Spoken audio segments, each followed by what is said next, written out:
Good morning, my name is Elisabeth Hornfeck. Oh, Mohammed, can you hear me? Yes. Okay, great. Good morning, my name is Elisabeth Hornfeck. My personal safety commitment is to always wear appropriate PPE.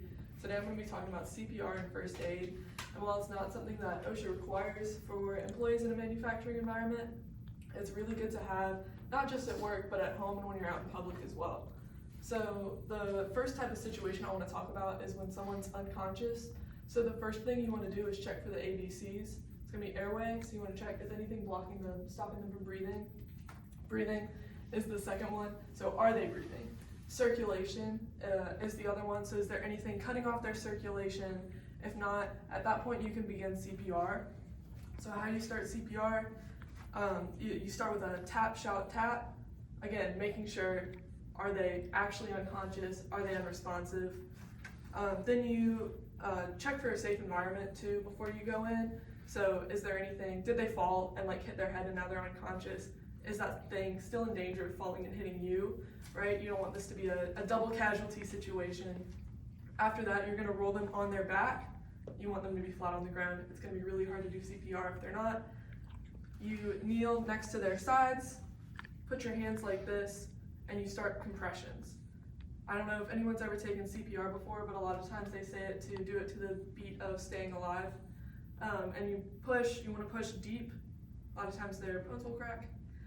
It's pretty gross, but it is what it is. It saves their lives. After you give 30 compressions, you pinch their nose, tilt their chin back, and give 2 deep rescue breaths. You should see their chest inflate at this point. If you don't know the person and you don't have a breathing guard, do not give the rescue breaths. Chances are you'll get sick. Just keep giving compressions. And then if you have an AED available, use that. There are instructions on it, on how to use it. Most modern AEDs too will have a speaker that will like walk you through the process. It's pretty cool. The other one is bleeding.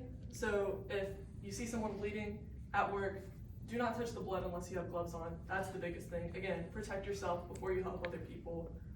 You want to rinse the wound.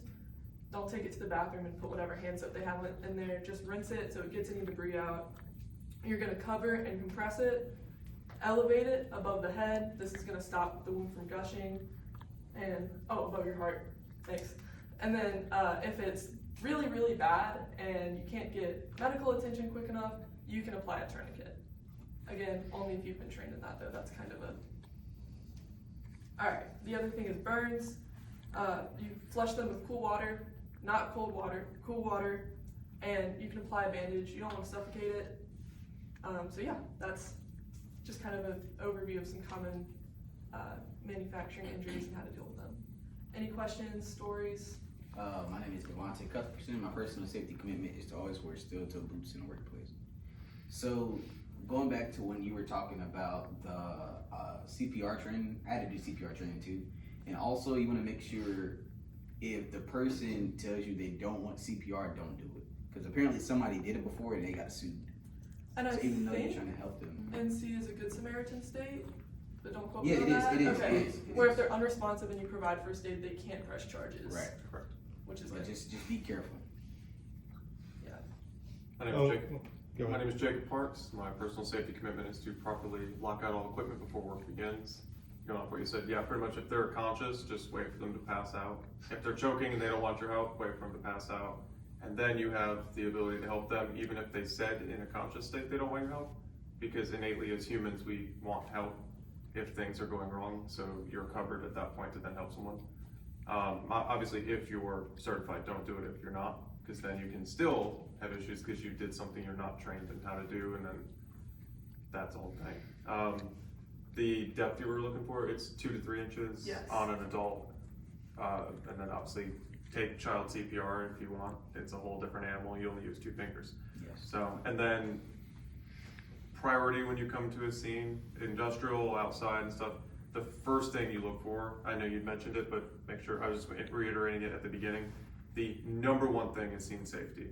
Because if you're just looking for like, oh, are they breathing, airway, and then you step into a puddle and get electrocuted, now you're passed out like they are, or dead like they are, because the reason they were in it was because of that, or the reason they were in it was something falling. Just be careful. All right, we're gonna wrap it up. So our slogan today is just gonna be protect the people around you. Protect the people around you. 1, 2, 3. Protect the people around you. Do it. Alright, so I definitely used some filler words. I think I was better than last time. And then I kept looking over here, and I didn't look over here as much as I did, or as much as I should have. I think I had good information. I think I had a little too much information. There was some stuff that I had written down that I didn't get to cover. But